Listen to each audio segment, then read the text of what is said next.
लग्न असायला मी उत्सुक आहे. हा आमचा वैभव. कोणाचा भाऊ, कोणाचा दादा, कोणाचा मामा तर कोणाचा काका. तर आज आमच्या काकाची हळद. बेसिकली सगळ्यांच्या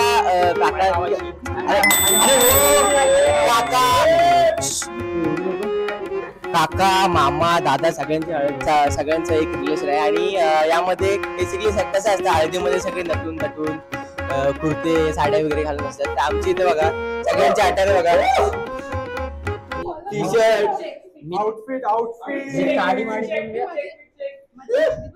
मॅक्सी.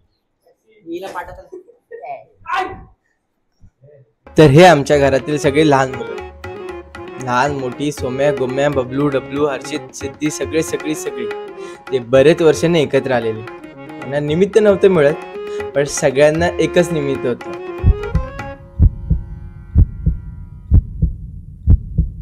वैभव काकाचं लग्न.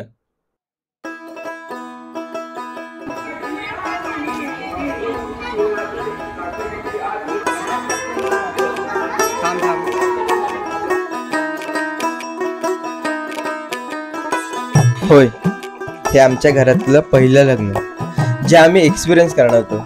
म्हणजे हीच आमची सोम्या गोम्या बबलू डबलूची सगळ्यांची पिढी. कारण या आधी कधी आम्हाला एक्सपिरियन्स करायला मिळालंच नाही. त्यामुळे हा पहिला एक्सपिरियन्स मला डॉक्युमेंट करायचा होता. होय, मी अथर्व. आणि अशा प्रकारे पहिली सुरुवात झाली नवरदेवाला हळदीचा लेप लावण्यापासून. होय होय, सगळ्यांनी हळदच लावली, पण आम्ही हळदीचा लेप लावला. लेप.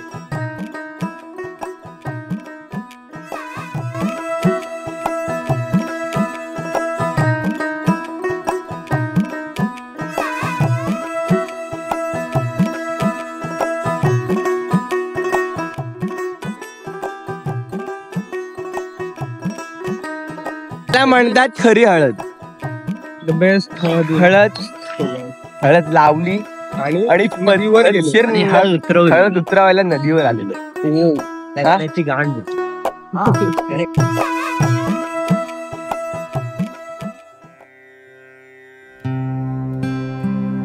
होय, आता तो क्षण आलाय ज्याच्यासाठी सगळे एकत्र आले वाटते आणि ज्याची सगळ्यांना आतुरता होती. सगळे रेडी झालेले आहेत लग्नाचा दिवस. लग्नासाठी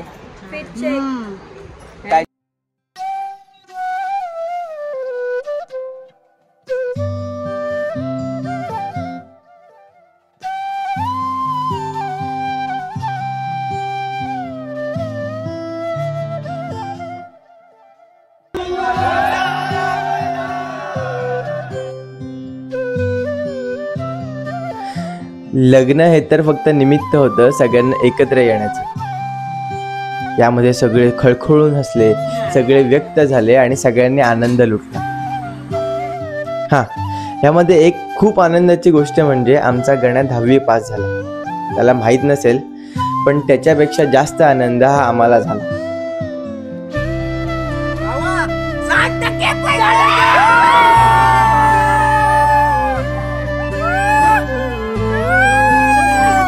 अगदी चांगल्यारीत्या पार पडलं. पण आता सगळ्यांना एक निमित्त होतं. आता माझं सगळ्यांना सांगणं आहे की सगळे एकत्र येणं हेच एक निमित्त बनवूया आणि सगळे एकत्र येऊ. हे एक व्हिज्युअल पत्र माझ्या सगळ्या कुटुंबियांना आणि भावंडांना. आणि हा शेवटचा दिवस सायनिंग ऑफ.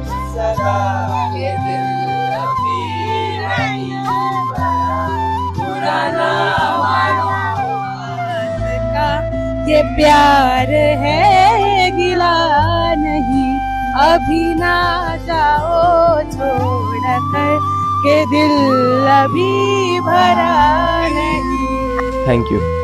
तुमचा अथर्व म्हणजेच गाववाला.